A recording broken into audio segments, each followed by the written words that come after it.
India का power grid, railway electrification, highway, bridges, जो structure आप रोज देखते हैं उनके पीछे का नाम आप शायद जानते ही नहीं। एक कंपनी जो 58 कंट्रीज में काम कर रही है, जिसका 95% बिजनेस ईपीसी प्रोजेक्ट से आता है और जिसका major revenue government infra order से आता है। मैं बात कर रहा हूँ ट्रांसलेट लाइटिंग की। पावर ट्रांसमिशन से लेकर रेलवे इलेक्ट्रिफिकेशन, हाई मास्ट से लेकर सिविल मेगा प्रोजेक्ट्स। क्वेश्चन ये आता है कि ये सिर्फ एक लाइटिंग कंपनी है या क्वाइटली इंडिया के इंफ्रा बूम को स्ट्रॉन्ग बैकबोन भी बनी हुई है। इस वीडियो में हम देखेंगे ट्रांसरेल का real business model, export strength and government dependency, और ये स्टॉक लॉन्ग टर्म स्टोरी बन सकता है या केवल ये एक हाइप बनी हुई है। दोस्तों, यहाँ पर हमारी कोई बाई और सेल रिकमेंडेशन नहीं है, ये कंटेंट ओनली एजुकेशनल पर्पज से बनाया गया है। और अगर आप हमारे चैनल पर न्यू आए हैं तो प्लीज चैनल को सब्सक्राइब करना बिल्कुल ना भूलिएगा। हम ऐसी इंटरेस्टिंग वीडियो कंटिन्यू पोस्ट करते हैं। दोस्तों, ये कंपनी इंटीग्रेटेड ट्रांसमिशन डिस्ट्रीब्यूटर है एंड पोल मैन्युफैक्चरिंग कंपनी है। इसके बिजनेस ओवरव्यू की बात करूं तो ये एक सर्टिफाइड ऑर्गेनाइजेशन है for manufacturing facility for the latest structure, conductors and monopoles. इनका बिजनेस वर्टिकल देखेंगे तो ये पावर ट्रांसमिशन एंड डिस्ट्रीब्यूशन है, including a wide range of services जैसे कि designing, manufacturing, testing, installation and supply of galvanised steel structure for the power transmission and distribution. Transrail Lighting केवल power transmission के segment तक ही नहीं रुकी है, ये रेलवे इलेक्ट्रिफिकेशन के बिजनेस में भी काम करते हैं। मींस अपने बिजनेस को डाइवर्सिफाई भी किया हुआ है। कंपनी मेनली कैटर करती है civil and electrical needed of the railway industry. साथ में ये लोग मल्टीपल इक्विपमेंट प्रोजेक्ट्स भी करते हैं, जैसे implemented various electrification, signals, earth work and telecommunication work. उसके साथ में इनका सिविल कंस्ट्रक्शन का भी बिजनेस है, मतलब अपने बिजनेस को और भी ज़्यादा डाइवर्सिफाई किया है। कंपनी फोकस कर रही है on construction, bridges, tunnels, elevated roads and other civil infrastructure projects including Bharatmala projects which NHAI has awarded for the construction of India's longest river bridge on the river of Kosi in Bihar. Next business आता है इनका poles and lighting का, जिसमें ये अलग अलग segment में काम करते हैं, चाहे वो पावर ट्रांसमिशन एंड डिस्ट्रीब्यूशन का सेगमेंट हो, मोनोपोल्स का, स्टेडियम लाइटिंग हो, डायरेक्ट स्ट्रक्चर हो, सोलर स्ट्रीट लाइट हो या फिर हो डेकोरेटिव पोल्स। मींस कंपनी का सेगमेंट काफी ज्यादा डाइवर्सिफाई है, जिसमें power transmission, railway electrification, civil construction, pole and lighting completely segment किया जाता है। और इतने बड़े बिजनेस को कवर करने के लिए कंपनी की प्रोडक्शन फैसिलिटी को अगर आप देखेंगे तो इनके पास 4 मैन्युफैक्चरिंग यूनिट्स हैं in Deoli, Maharashtra, Vadodara and Silvassa for the manufacturing of tower, conductor and poles. 8 manufacturing facility for the tower, 1.01 lakh TPA।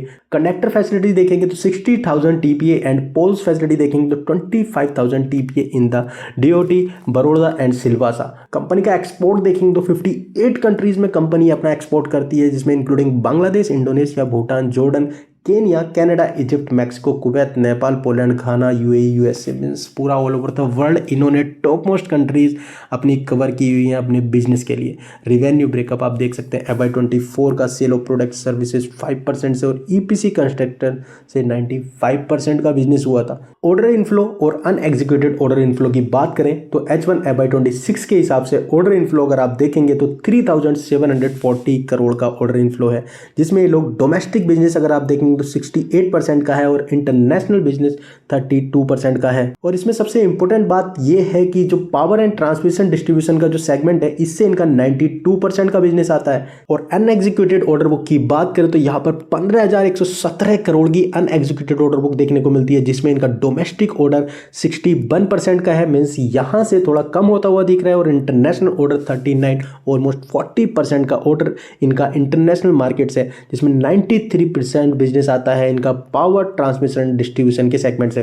दोस्तों, अगर इनके फ्यूचर ट्रेंड की बात करें, मींस इंडस्ट्री का ओवरव्यू करें, तो इंडिया का जो पावर ट्रांसमिशन डिस्ट्रीब्यूशन का जो EPC सेगमेंट का जो मार्केट है, उसकी वैल्यूएशन 2029 तक 20 to 21 बिलियन तक पहुंच सकती है, जो 2025 में 16 बिलियन की होती थी। ऑलमोस्ट 6 to 8% की CAGR की ग्रोथ आप फ्यूचर में इस सेक्टर के अंदर देख सकते हैं। कंपनी ने कुछ इंपॉर्टेंट पॉइंट भी यहाँ पर शेयर किए हैं, जिसका इम्पैक्ट इस बिजनेस पर, इस पूरे सेगमेंट का पर फ्यूचर में लग सकता है।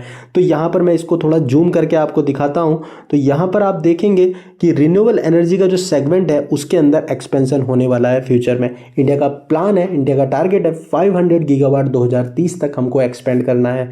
इसका बेनिफिट डेफिनेटली कंपनी को लगने वाला है। और उसके साथ में राइजिंग पावर डिमांड, इंडिया की जो पावर डिमांड है वो 708 गीगावाट तक हो सकती है 2047 तक, जिसमें हमको 2100 गीगावाट कैपेसिटी इंस्टॉल करनी होगी। ग्रिड मॉडर्नाइजेशन बहुत ज़्यादा इंपॉर्टेंट है, क्योंकि अगर इतनी कैपेसिटी हम अपनी इंक्रीज करेंगे तो उसके लिए ग्रिड मॉडर्नाइजेशन तो जरूरी ही है, जो 2032 तक हो सकता है 6,48,000 सर्किट किलोमीटर का। Global grid investment search, the IEA calls for the doubling of the global grid investment by 2030 to meet rising renewable energy and electrification target। तो कंपनी के पास ऑलमोस्ट 40% का बिजनेस तो ग्लोबली ही आता है, जिसका बेनिफिट कंपनी को जरूर लगेगा। और लास्ट आता है अफ्रीकन प्रोजेक्ट्स फंडिंग।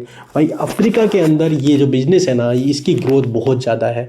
कंपनी का जो फोकस है वो अफ्रीकन कंट्रीज के ऊपर होगा, जो उसके ऊपर प्रोजेक्ट चलने वाले हैं, क्योंकि the IEA called for the doubling of the global grid investment by 2030 to meet rising renewable energy and electrification target।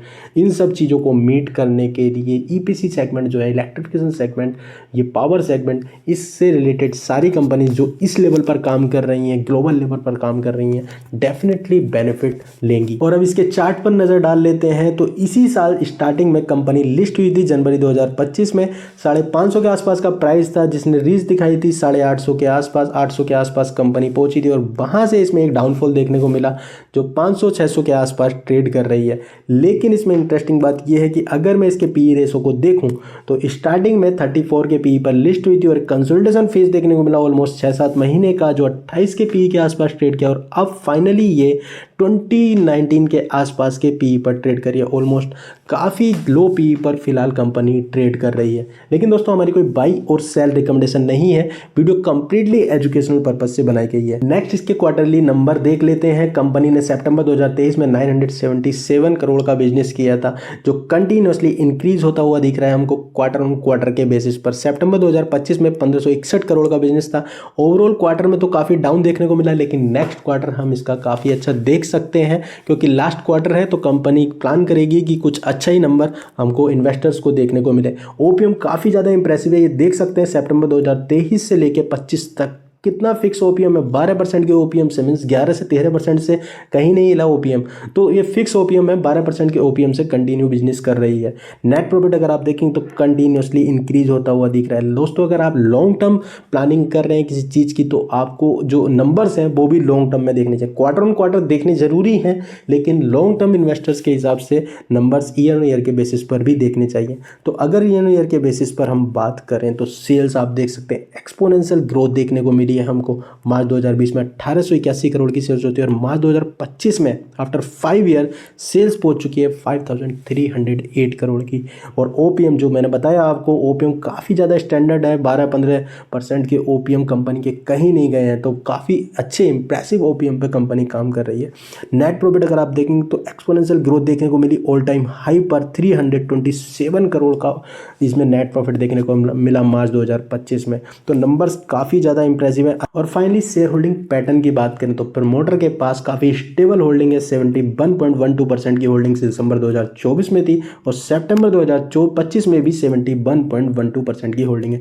FIs की होल्डिंग भी काफ़ी स्टेबल है 1.16% की, लेकिन DIs की होल्डिंग यहाँ पर हमको डाउन होती हुई दिख रही है। और पब्लिक की होल्डिंग 19.31 पहुंच चुकी है, जो 4% इंक्रीज हुई है लास्ट क्वार्टर से। जून 2025 में 15% की होल्डिंग थी और सितंबर 2025 में 19% की होल्डिंग है। तो दोस्तों ये था complete analysis translate lighting limited का।